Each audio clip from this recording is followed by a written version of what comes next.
हमारे चैनल पर आपका स्वागत है। श्रीमद् भगवत गीता हिंदुओं के पवित्रतम ग्रंथों में से एक है। महाभारत के अनुसार कुरुक्षेत्र युद्ध में भगवान श्री कृष्ण ने गीता का संदेश अर्जुन को सुनाया था। यह महाभारत के भीष्म पर्व के अंतर्गत दिया गया एक उपनिषद है।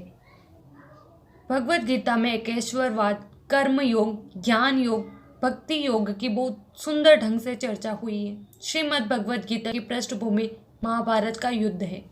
अर्जुन, जो महाभारत के महानायक थे, अपने सामने आने वाली समस्याओं से भयभीत होकर जीवन और क्षत्रिय धर्म से निराश हो गए थे।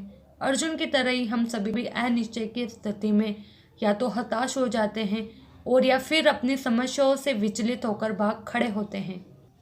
इसलिए भगवान श्री कृष्ण ने जन सामान्य के लिए कर्तव्यनिष्ठ मार्ग को इंगित करने के लिए इस महाज्ञान को गीता के मुंह से प्रस्तुत किया है। श्री भगवान का ऐश्वर्य, चल, सौंदर्य, ऐश्वर्य या उत्कृष्टता प्रदर्शित करने वाली समस्त अद्भुत घटनाएं, चाहे वे इस लोक में हो या आध्यात्मिक जगत में, कृष्ण की देवी शक्तियों एवं ऐश्वर्य की आंशिक अभिव्यक्तियां हैं। समस्त कारणों के कारण स्वरूप तथा सर्वस्वरूप कृष्ण समस्त जीवों के परम पूजनीय हैं। विराट रूप, भगवान कृष्ण अर्जुन को दिव्य दृष्टि प्रदान करते हैं और विश्व रूप में अपना अद्भुत असीम रूप प्रकट करते हैं। इस प्रकार वे अपनी दिव्यता स्थापित करते हैं। कृष्ण बतलाते हैं कि उनका सर्व आकर्षक मानव रूपी ईश्वर का आदि रूप है। मनुष्य शुद्ध भक्ति के द्वारा ही इस रूप का दर्शन कर सकता है। भक्ति योग, कृष्ण के शुद्ध प्रेम को प्राप्त करने का सबसे सुगम एवं सर्वोच्च साधन भक्ति योग है। इस परम पद का अनुसरण करने वालों में दिव्य गुण उत्पन्न होते हैं।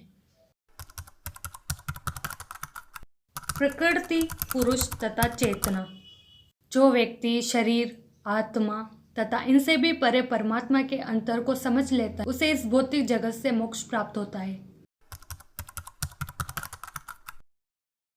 प्रकृति के तीन गुण, सारे देहधारी जीव भौतिक प्रकृति के तीन गुणों के अधीन है। ये हैं सतोगुण, रजोगुण तथा तमोगुण।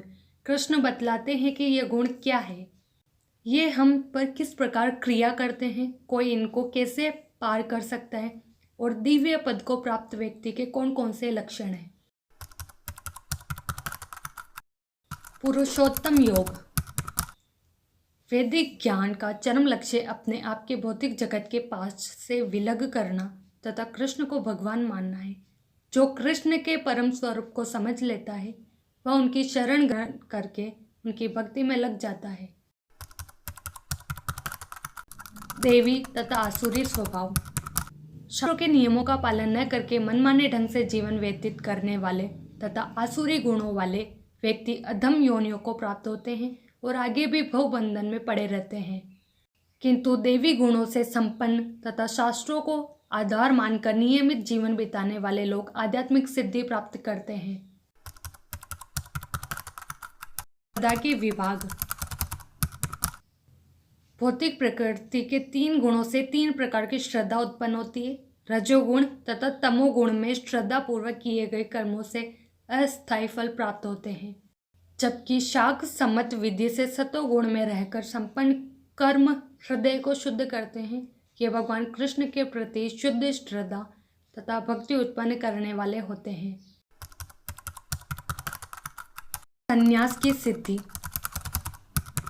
कृष्ण वैराग्य का अर्थ तथा मानवीय चेतना तथा कर्म पर प्रकृति के गुणों का प्रभाव समझाते हैं।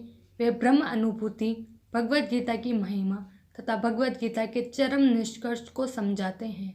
वे ब्रह्म अनुभूति, भगवद गीता की महिमा तथा भगवद गीता के चरम निष्कर्ष को समझाते हैं। यह चरम निष्कर्ष यह है कि धर्म का सर्वोच्च मार्ग भगवान श्री कृष्ण की परम शरणागति है, जो पूर्ण प्रकाश प्रदान करने वाली है और मनुष्य को कृष्ण के नित्य धाम वापस जाने में समर्थ बनाती है। इस वीडियो में हमने भगवद गीता के अध्यायों पर संक्षेपित विवरण प्रस्तुत किया है। यह एक महत्वपूर्ण ग्रंथ है जो हमें सही मार्गदर्शन प्रदान करता है।